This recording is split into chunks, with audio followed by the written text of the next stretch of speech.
Alright. Imagine this. You're a young 18-year-old soldier. You've been on a forward deployment in Iraq for the past 6 months. And you're finally getting to return to the States.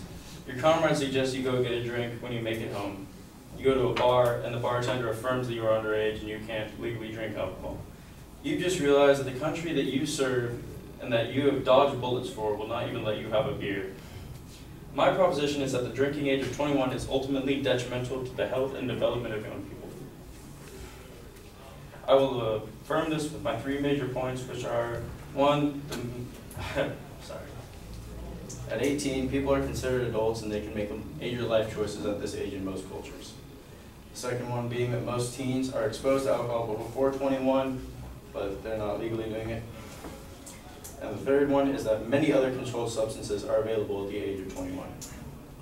So back to the first one, that most choices can be made at the age of 18 in most cultures, especially our own in the United States. See, what can you do when you're 18 here? You can enlist in the military, like I said. You can vote. You can decide who runs the place. You can play lotteries. You can give all your money away. You can buy a house. At that age, you're forced to pay a higher income tax.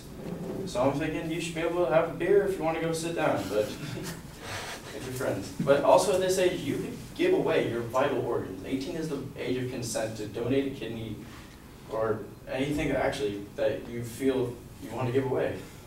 It's a choice that should be made by able-bodied adults, at least I see it. And able-bodied adults in our country is 18 years old. And at this age, you've developed to a point where that drinking alcohol wouldn't hurt you like it would if you were a younger child, like a 14-year-old. Speaking of which, a 14-year-old in Sonoma, California, which isn't too far from us, actually died last week because they overdosed on alcohol because she was hiding it from her parents. And so she didn't want to show the signs, so she ended up dying. And that's because our culture shows that if you're breaking the law, it's worse to break the law than it is to just come clean and tell your parents. Second point being that most teens are exposed to alcohol before 21. I'm sure most of you know this. A study done by Johns Hopkins School of Medicine showed that 66 of American 12th graders, that's the grade right before you get out of high school, seniors, have drank alcohol before, and 41% of them said they were binge drinking within the past month. That shows also that maybe they don't know if they enjoy alcohol. I don't know what they're going to do, but if they enjoy it that much that they don't know how long they're going to have it, so they might drink to excess. So that could ultimately lead to them dying, and just terrible because they want to dodge the law. Also, the same study showed that 94% of 18 to 22-year-olds regularly consume alcohol.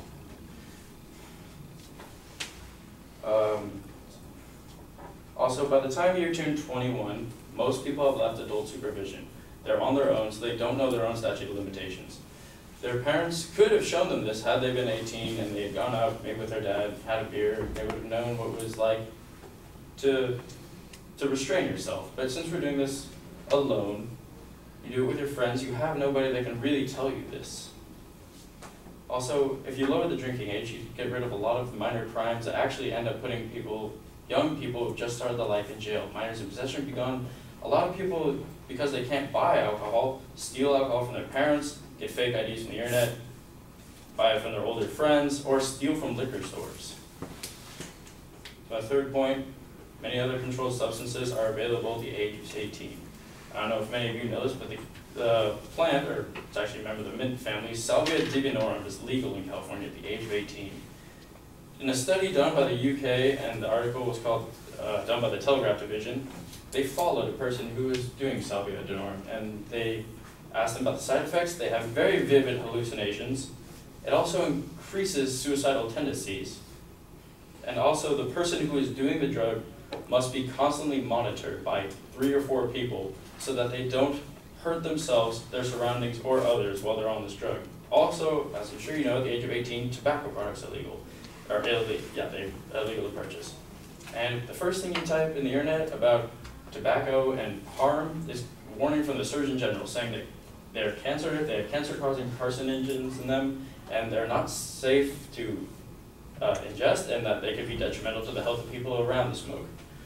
Also, in many cultures, I mean, not cultures, but in our culture, it's considered worse than drinking, yet we still allow it. So in summary, I think that the drinking age of 21 is detrimental to the health and the development process of young people, and it's a major life choice you should make on your own. Most people have already done it before the age of 21, and other controlled substances are available at this age. You're a complete adult at this age, so it should be your choice. Thank you.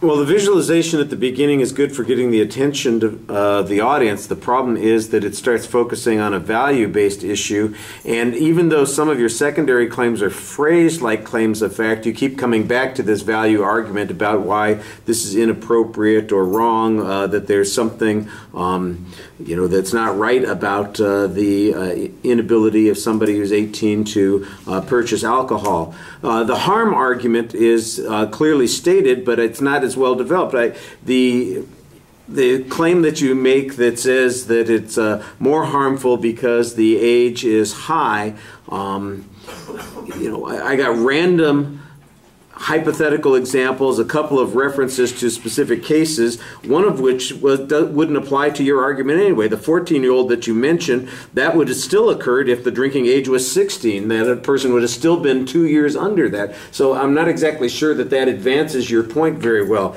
This argument about the drug that is not prohibited, I'm not exactly sure that there's any analogy that applies on this particular point. The comparison to tobacco is all about this value claim again, because it brings up this issue, why is it okay to have this, but it's not okay to have this?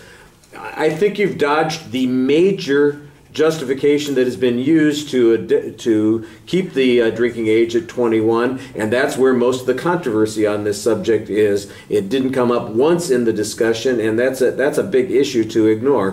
Do you know what it is? No. Okay. Drunk driving. That is the reason that the drinking age is not 18. And there's a nice historical record on that, and that's the place where there's controversy on this. Yeah, that's what I said. I think when we were talking about rebuttal issues before, remember the thing that's sitting there, the reasons why people might reject the point that you're saying that has nothing to do with the conclusion that you're talking about. That's the issue. And I think that you don't come to grips with that, and you come to grips with a whole bunch of other issues that are value-based as opposed to the factual base that you're talking about. There's a good argument to be made that said if the drinking age was 18, people would be more careful about how they drink. They would learn how to drink more effectively. Maybe they would drink less or more responsibly. That's the way I think this argument needs to be developed. As it is, you kind of are off on a whole bunch of tangents that I don't know that are always getting you that much. There are a couple of good examples that you have there. I think that you speak with passion on the subject. I appreciate that. Like I said, though, I do think that you get sidetracked into the value argument too much. All right. Thank you all very much. I'm done with you. We've got everybody taken care of for tonight. All right. Again, if you were a day 3 speaker and you didn't turn in your outline to me, you need to do that.